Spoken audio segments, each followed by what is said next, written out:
Hi everybody, and welcome to today's NBS webinar. This is a new feature release in NBS Chorus, summary schedules. My name is Stephen Hamil, Innovation Director here at NBS. I think it's probably going to be around 20 minutes. Everyone on the call today's microphones are muted, but we really do want feedback, so please use the chat, the questions feature, and put as much feedback in as possible. I know when we finish the webinar, the first thing we always do is go and look at the feedback. And what we're going to do is we'll start off by looking at the background of why we've developed this feature, so a customer need. I'll do a live demonstration of summary schedules in Chorus, and then we'll finish off just talking a little bit about NBS Chorus Pro.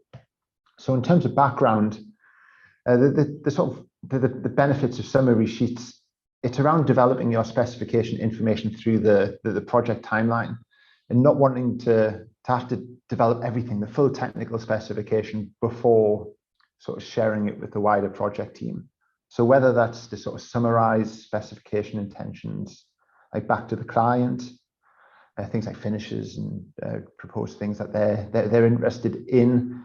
Also that little bit of a cross-check as you're going through the different stages of a project to make sure that your intentions are like still within budget. So working with the cost consultant there, and then looking at the different areas of the specification and planning which ones are going to maybe you're going to have full design responsibility for, in which areas you're maybe planning to write performance specification requirements for contractor design packages. Coordinating your intentions. Maybe you're the building service engineer and you want to coordinate with the architect. And early on, you want to say that this is what I intend to specify, and having that sort of plan early on how you're going to cross-reference various things in the drawings you're generating in your schedules with the specification. Like you might have 10 different types of radiators, or 6 different types of doors, or 10 different types of partitions. What's your sort of approach to those cross-referencing over and above the basic classification? So yeah, how you can sort of summarize that as a schedule as the project develops. And I think a lot of this comes from what gets taught in the RIBA plan of work guidance. So we have got a great article online that was written a year or so ago by Dale Sinclair, who's head of digital innovation at WSP. I think he's the sort of main author of the RIBA plan of work, and he talks about how the specification isn't just a job that's done in the last few days. It's like, here's the full technical spec and there's 200 pages and it's done in a rush. It's about slowly developing an outline specification at the end of the concept design stage that's aligned to all the strategies, updating that collaboratively with the other disciplines at the end of stage or throughout stage 3, and then feeding that through to the final sort of technical specifications. And if we look at some of the guidance from different areas, so the BISRIA publication BG56, I think, which was a joint venture with CIBSE and BISA, they talk about their sort of Part B spec, which is developed prior to all of the materials, equipment, workmanship clauses. And a big part of that, the bulk of those early technical requirements, it's a description requirements against each of the individual systems. So very similar teaching there for building services engineering as well. And obviously we've talked to a lot of customers about this, like how do you do this currently? And just to go through some customer examples, to produce something like an outline specification. So just to sort of reflect on this before I go through the customer examples, if you put together that sort of summary of the different systems that are going to form the technical specification, in addition to things like general requirements that are in the prelims, things like an overview of the project, any investigations that need to take place, like a high-level project or whole building performance requirements around things like fire strategy, structural safety strategy, And then things like terminology and sort of general requirements on submittals and testing, etc. You put all of that together. That's sort of what we at NBS would describe as an outline specification. But today, just focusing on the summary schedule.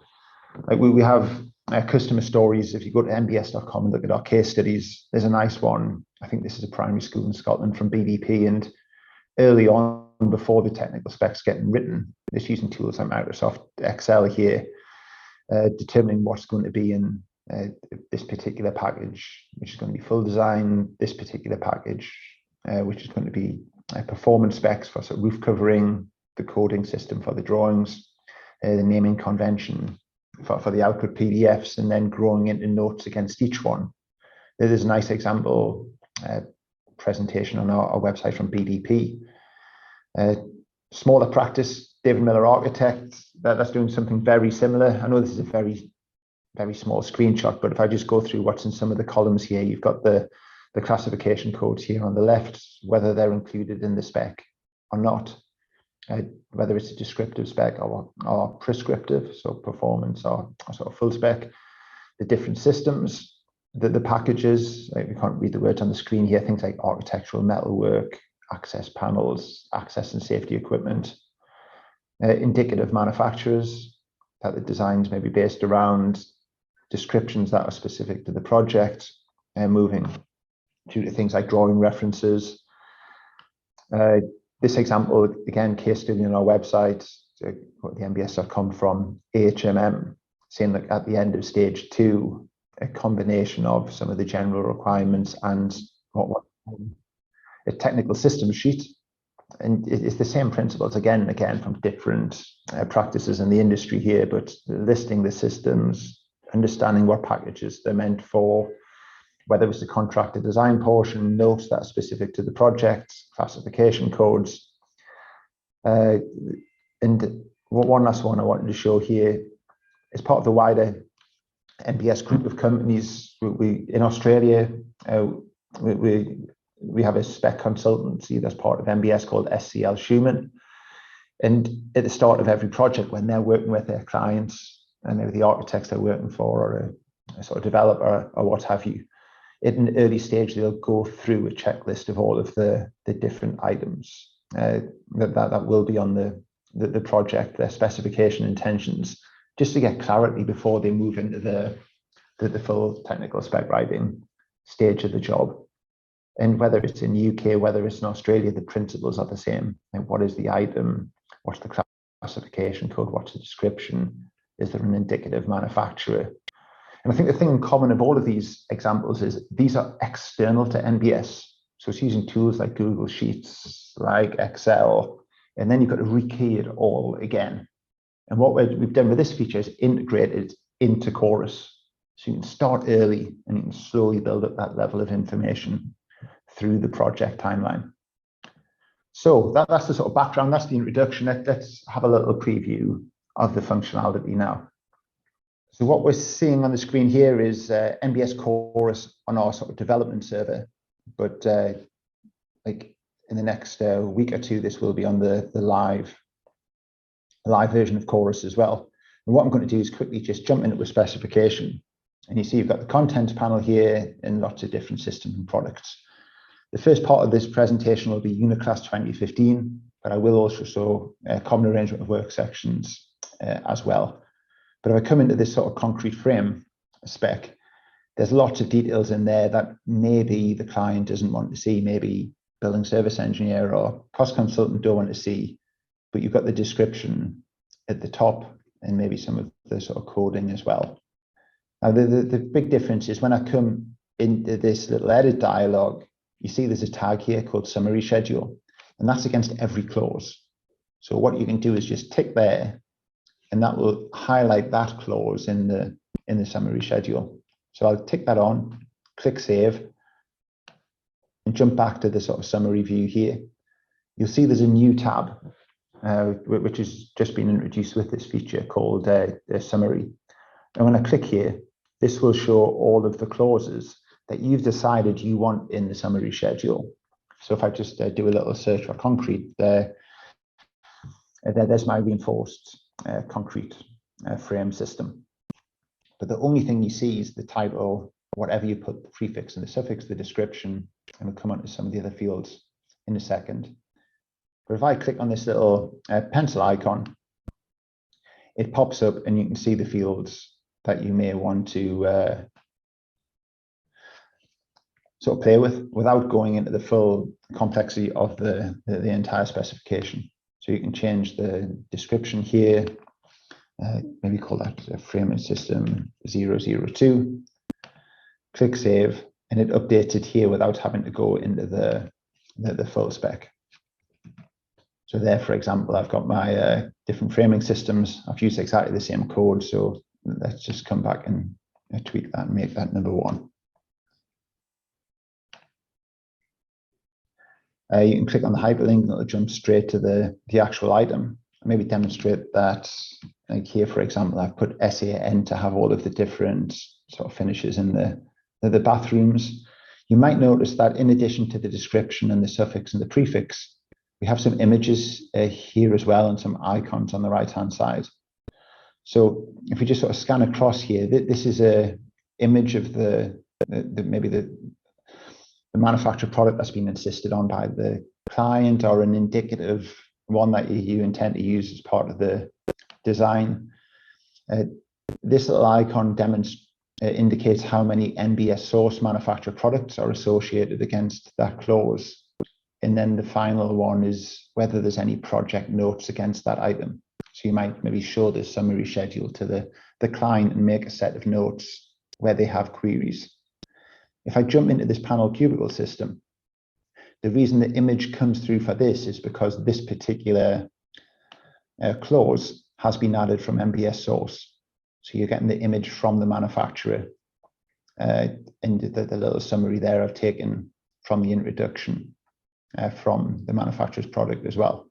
And it's all synchronized. You see all the clause and guidance there. And that one had the icon as well against spec notes. So I jump across and you can see I've captured a little note when talking through maybe the summary sheet against the spec. If I just demonstrate that from first principles, I come back to the architectural spec, I come and add something. So I search for a system I'd like to add to the spec. So maybe do an electric lift, add it into the specification, open it up, and at this point you just click this pencil and say I'd like that to be part of the summary schedule. And you can then edit the description or the fields from either the main editor here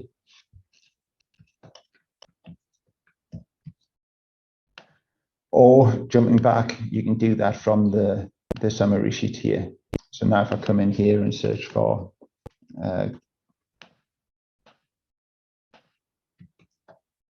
lift, here's the lift, here's the descriptor, and I can come in and put the coding in. If I did want to show an indicative manufacturer, I could come back into here, jump across to the products, have a little browse around what products are there inside NBS source. And then at the point where you click plus, the product from that manufacturer drops into the specification. And if I jump back to the summary schedule now,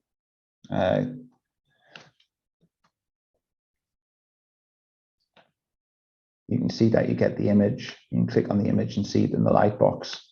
And that's there as part of the summary schedule there. And what you can do at any time is report on what's in the summary schedule. You can do that with all of the items by coming actions, export, or you can come and say just like a particular selection. So just the sanitary ware here, and that's just going to publish the 11 items that are selected. That is an Excel spreadsheet that you might want to print out the A3 size or put your own logo at the top or what have you. But that allows you to get the information out of Chorus and sort of publishes it at a record in that time. If you're using the common arrangement of work section content, the principles are identical. So I just jump across to an alternative specification here. I just kept this nice and simple, but I've got two sections in here, K10 and Q50. And you can see that 5 of the clauses inside there have been flagged as summary schedule items. So it doesn't matter whether it's unit class 2015 or whether it's a cause. So I come across there and you can see that I've got clause 115, 125 and K10 flagged as summary sheet items. And there's an item I've added from NBS source with the image there in Q50. And one of the nice things about this view, especially if maybe these are your office masters and you're starting a project, you can remove what's not relevant for your job. So I could scan down here and look at these different clauses talking about partitions and say, like, I don't want this one, 101 or 102. I'm going to go with 002. And whatever you change here in the summary schedule view is reflected in the main editor. So you'll see that partition 001, 101 and 102 have all been parked away because you've parked them in the summary schedule.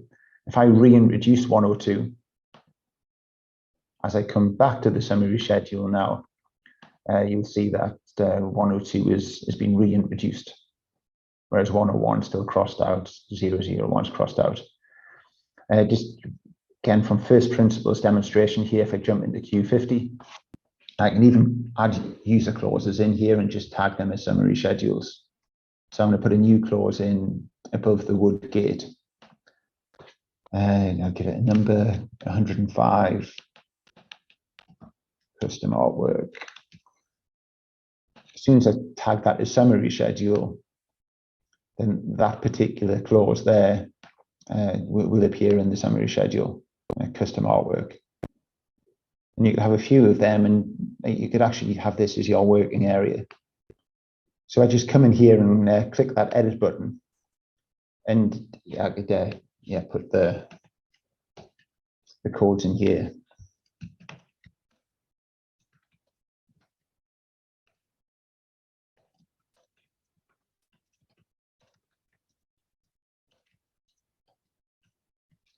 Whatever information I put in the summary schedule, as I click on it and look at it inside the section, you're building up the specification based on what you've already written in the summary schedule.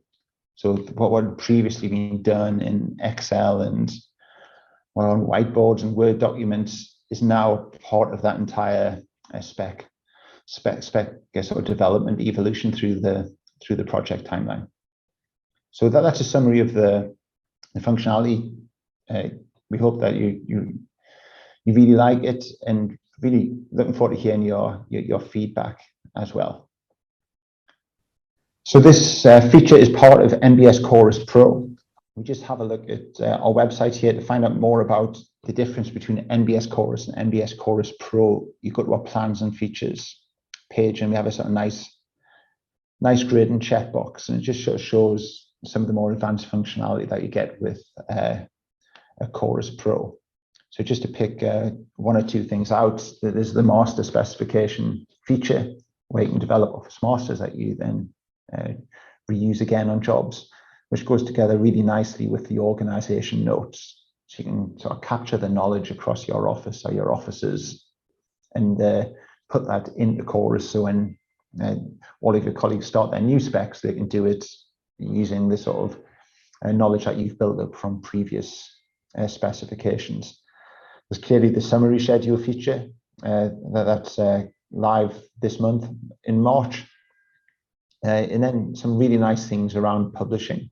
So being able to style your published PDFs to look exactly on company brand, and the ability to track revisions and publication history through the timeline. So you can see how the specification changes as it gets revised. So yeah, Chorus Pro, summary schedules, masters, style sheets, publication history and revision, and organization and notes. And we have sort of short webinars on all of these if you'd like more information on them. So hopefully that's of interest. Hopefully you like the summary schedule feature. find out more about NBS Chorus on the nbs.com Chorus if you're new to NBS. If you want to see some of those customer success stories from the likes of BDP, David Miller Architects, HMM, they're in our case studies part of the nbs.com. But yeah, please just reach out and contact us if you want to talk to anybody, have a one-to-one demo, details below. So telephone number, email, our website, and please pop some feedback in the chat feature of this webinar as well. We'd love to hear it. So thank you for your time today, and take care, everybody. Bye-bye.